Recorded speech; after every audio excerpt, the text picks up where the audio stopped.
வணக்கம். தமிழ் கேட்க வந்த அனைவருக்கும் என் அன்பான வரவேற்புகள்.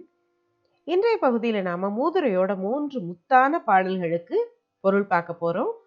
நிறைய செல்வம், நல்ல கணவன் அமைஞ்ச ஒரு பெண்ணோட வாழ்க்கை நிச்சயமா சந்தோஷமா தான் இருக்குமா? வெளியே இருக்கிற யாரையும் நான் நம்ப மாட்டேன், என்னுடைய கூட பிறந்தவங்க மட்டும்தான் என்னுடைய உண்மையான உறவுகள் அப்படின்னு யாராவது சொல்ல முடியுமா? ஏற்கனவே குணம் கெட்ட ஒருத்தர், அவங்களுக்கு கொடிய வறுமை வேற வந்துருது. அவங்க குணம் என்ன ஆகும்? இந்த 3 கேள்விகளுக்கு தான் இன்னைக்கு ஔவையார் என்ன பதில் சொல்லியிருக்காங்கன்னு பார்க்க போறோம். இப்ப முதல்ல மூதுரையோட 18வது பாடலை நாம வாசிச்சிடலாம். சீரியர் கெட்டாலும் சீரியரே, சீரியர் மற்றல்லாதார் கெட்டாலங் என்னாகும், சீரிய பொன்னின் குடமுடைந்தால் பொன்னாகும், என்னாகும் மண்ணின் குடமுடைந்தக்கால். இதுதான் பாடல். இந்த பாடலுடைய பொருளை பார்க்கலாம். சீரியர் கெட்டாலும் சீரியரே. சீரியர்னா சிறந்த குணங்களை உடைய மேன்மக்கள். அப்போ சிறந்த குணத்தை உடைய மேன்மக்கள் கெட்டாலும், வறுமை வந்து கெட்டு போனாலும் சீரியரே, அவங்க சிறந்த குணமுடையவர்களாகவே இருப்பார்கள்.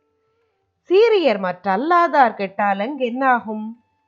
இப்போ ஒருத்தருக்கு ஏற்கனவே கொஞ்சம் மோசமான குணமுடையவங்க, அவங்களுக்கு வறுமையும் வந்துருச்சுன்னா அவங்க குணம் என்ன ஆகும்? அதுக்கு பதில் அடுத்த வரிகள்ல இருக்கு. சீரிய பொன்னின் குடமுடைந்தால் பொன்னாகும், என்னாகும் மண்ணின் குடமுடைந்த கால். சீரிய பொன்னின் குடம், அதாவது சிறப்புடைய நல்ல மதிப்புடைய தங்க குடம் உடைஞ்சிச்சுன்னா அந்த தங்கம் மறுபடியும் நமக்கு பயன்படும். அதாவது பழைய தங்கமா அதை போட்டுட்டு நம்ம வேற வாங்கிக்கலாம். ஆனா மண்ணின் குடமுடைந்தால் என்ன ஆகும்? அது பயன்படாமல் போயிடும். அதே மாதிரி ஏற்கனவே நல்ல குணங்கள் இல்லாத ஒருவருக்கு வறுமையும் வந்து சேரும் போது அவர்களுடைய குணம் இன்னும் கெட்டு பிறருக்கு பயன்படாததாக போயிடும். இதுதான் ஔவையார் சொல்லும் பொருள். அடுத்ததா நாம பாடல் எண் 19 வாசிச்சிடலாம். ஆழ அமுக்கி முகக்கினும் ஆழ்கடல் நீர் நாழி முகவாது நாள் நாழி, தோழி நிதியும் கணவனும் நேர்படினும் தந்தம் விதியின் பயனே பயன். இதுதான் பாடல்.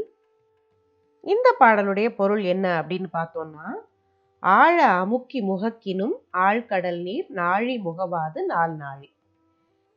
ஆழமான கடல், நிறைய தண்ணீர். அந்த தண்ணீர்ல ஒரு நாழியை வச்சு நாம தண்ணீரை முகந்து எடுக்கிறோம். நாழினா என்னன்னா, இப்போ நமக்கு நெல்லா இருக்கட்டும் தண்ணீரா இருக்கட்டும் அதை அளக்கிறதுக்கு பயன்படுற கலம் தான் நாழி அப்படின்னு சொல்லுவோம் பழைய காலத்துல. இப்ப அந்த நாழியை வச்சு என்னதான் அமுக்கி நம்ம முகந்தாலும் ஒரு நாழியில அதோட கொள்ளளவை விட அதிகமா 2 நாழி தண்ணீரோ இல்ல 4 நாழி தண்ணீரோ நாம முகக்க முடியாது. இப்ப அடுத்த வரிகளை பார்ப்போம். தோழி நிதியும் கணவனும் நேர்படினும் தந்தம் விதியின் பயனே பயன். இப்ப தோழி அப்படின்னு ஒரு பெண்ணை பார்த்து ஔவையார் சொல்ற மாதிரி எழுதியிருக்காங்க. நிதிங்கும் போது செல்வம், நிறைய செல்வமும் கணவனும் நேர்படினும், ஒரு பெண்ணுக்கு நிறைய செல்வமும் கணவனும் கிடைத்தாலும் தம் விதியின் பயனே பயன், அவளுடைய விதியின்படி அவள் என்ன அனுபவிக்க முடியுமோ அதுதான் அவ அனுபவிக்க முடியும். அவ நல்ல கணவனும் செல்வமும் இருக்கிறதுக்காக அவ ரொம்ப மகிழ்ச்சியா இருக்க முடியாது. அவளுடைய விதி பயன் என்னவோ அதன்படியான வாழ்க்கை தான் அவளுக்கு அமையும் அப்படின்னு தான் ஔவையார் சொல்றாங்க. அடுத்ததா நாம பாடல் எண் 20 வாசிச்சிடலாம். உடன் பிறந்தார் சுற்றத்தார் என்றிருக்க வேண்டா, உடன் பிறந்தே கொல்லும் வியாதி, உடன் பிறவா மாமலையில் உள்ள மருந்தே பிணி தீர்க்கும் அம்மருந்து போல்வாரும் உண்டு. இதுதான் பாடல். இப்ப இந்த பாடலுக்குரிய பொருள் என்னன்னு பார்க்கலாம். இப்ப ஒருத்தருக்கு நிறைய உடன் பிறந்தவர்கள் இருக்கிறாங்க. அப்போ அந்த உடன் பிறந்தவர்கள் மட்டும்தான் என் சொந்தக்காரங்க, மற்றவர்கள் யாரும் எனக்கு வேண்டாம் என்று இருக்க வேண்டாம். ஏன்னா உடன் பிறந்தே கொல்லும் வியாதி, நம்ம உடம்புல இருந்தே உருவாகிற ஒரு வியாதியானது நம்மளுடைய உயிரையே கொல்லக்கூடியது. இப்ப உதாரணத்துக்கு நாம ஒரு வியாதி எடுத்துக்கலாம். இப்ப நம்ம புற்றுநோய்னு எடுத்துக்கிறோம்னு வச்சுக்கோங்க. அந்த நோய் நம்ம உடம்புலயே உருவாகி கொஞ்சம் கொஞ்சமா வளர்ந்து உடம்ப பாதிச்சு கடைசியில உயிரை எடுத்துருது. ஆனா அந்த நோய்க்கான மருந்து வெளியே இருந்துதான் வருது. அது நம்ம உடம்புல இருந்து தயாரிக்கப்படுறது இல்ல, வெளியே இருந்து வர்ற ஒரு மருந்து தான் அந்த நோயை குணமாக்குது. இப்ப ஔவையார் சொல்ற அந்த வரிகளை வாசிக்கலாம்.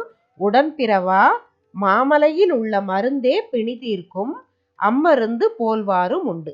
அதாவது இப்போ நம்ம சித்த மருத்துவம் எடுத்துக்குவோம். மலையில் உள்ள பல மூலிகைகளை எடுத்து வந்து அதை பல நோய்களுக்கு மருந்தாக கொடுப்பாங்க. அப்போ உடம்புக்குள்ள உருவாகிற ஒரு நோய்க்கு மலையில எங்கோ மலையிலிருந்து வருகிற ஒரு மருந்து பலன் கொடுக்குது. அதே மாதிரி அம்மருந்து போல்வாரும் உண்டு.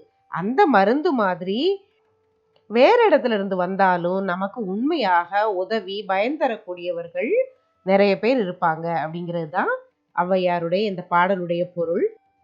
இந்த பாடல்ல இருந்து நம்ம புரிஞ்சுக்க கூடியது என்னன்னா, உடன் பிறந்தவர்கள் மட்டுமே உறவுன்னு நினைக்க கூடாது.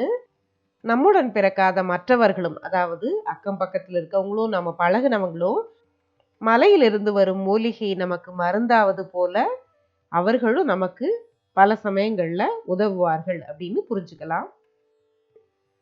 இப்ப நாம மூதுரையோட 3 பாடல்கள், அதாவது 18, 19, 20 பாடல்கள் பார்த்துட்டோம். இந்த பதிவு உங்களுக்கு பிடிச்சிருந்தா இதை தமிழ்ல ஆர்வம் உள்ள உங்க நண்பர்களுக்கும் உறவினர்களுக்கும் நீங்க பகிர்ந்துக்கங்க. இந்த பதிவை பற்றிய உங்க கருத்துக்கள், அதாவது நிறைய இருந்தாலும் குறையா இருந்தாலும் கமெண்ட்ல சொல்லுங்க. அடுத்த பதிவுல சந்திக்கலாம். நன்றி.